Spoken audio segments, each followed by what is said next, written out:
17 योजनाओं का उद्घाटन आज किया गया है और जिसमें 8 अभियंत्रण महाविद्यालय हैं 8 जिलों के, और फिर खगड़िया और बेतिया में पॉलिटेक्निक भवन का भी निर्माण है।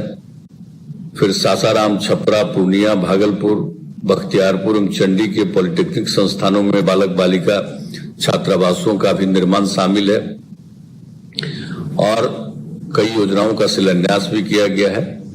भागलपुर, मुजफ्फरपुर, गुलजारबाग, पटना और छपरा के पॉलिटेक्निक संस्थानों तथा मोतिहारी अभियंत्रण महाविद्यालय में बालक बालिका छात्रावासों का निर्माण कराया जाना इसमें शामिल है।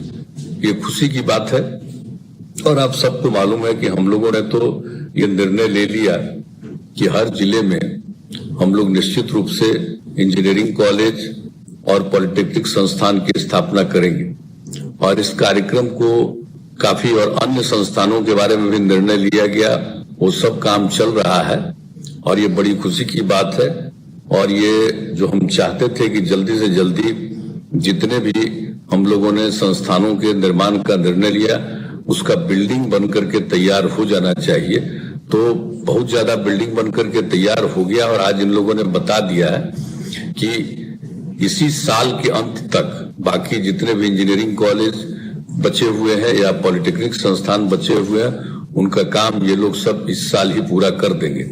ये खुशी की बात है और सब में बिल्कुल जो छात्रावासों का निर्माण भी उसमें शामिल है, सबका होना चाहिए बालक बालिकाओं के छात्रावास का। तो ये सब काम जो आप लोग कर रहे हैं ये बड़ी खुशी की बात है और सब जगह ये हो जाएगा। तो कितने लोग पढ़ेंगे आप जानते ही हैं कि क्या बुरा हाल हो गया था।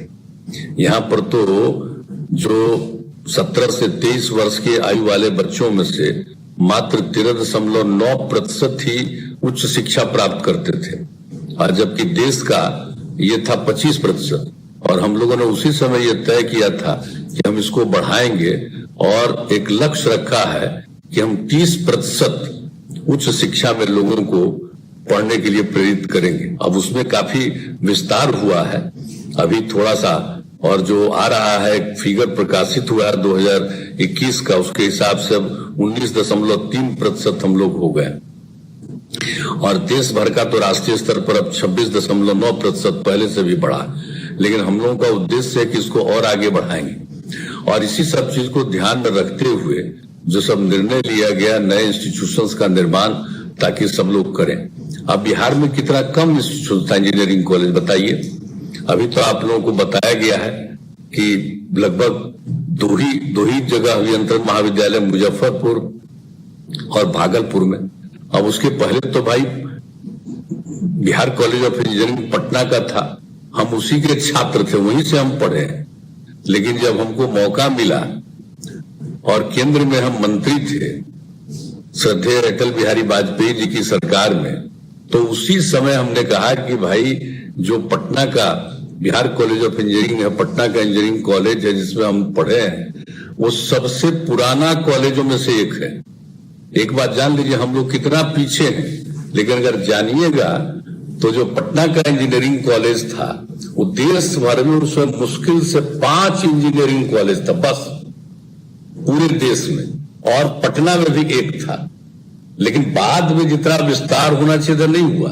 लेकिन पटना का जो इंजीनियरिंग कॉलेज था बिहार कॉलेज ऑफ इंजीनियरिंग, तो हमने वहां दिल्ली में वही हमने काफी आग्रह किया कि साहब इसको बिल्कुल ये मानिए, और हम लोगों ने आग्रह किया तो उसके चलते ये बिल्कुल उस समय इसको मान लिया गया। और उस समय जो मानव संसाधन विकास के मंत्री थे आदरणीय मुरली मनोहर जोशी जी, उनसे हम व्यक्तिगत रूप से मिल करके हमने बहुत आग्रह किया कि भाई कम से कम निश्चित रूप से उसको भी तो बनाइए। कई जगह पर तो एनआईटी बना रहे थे, तो दूसरे प्रकार के कॉलेजों को एनआईटी बनाया गया था। तो हमने कहा कि भाई बिहार झारखंड एक था और तब भी देश भर में ये 5वें नंबर पर था, तो इसको क्यों नहीं बनाए।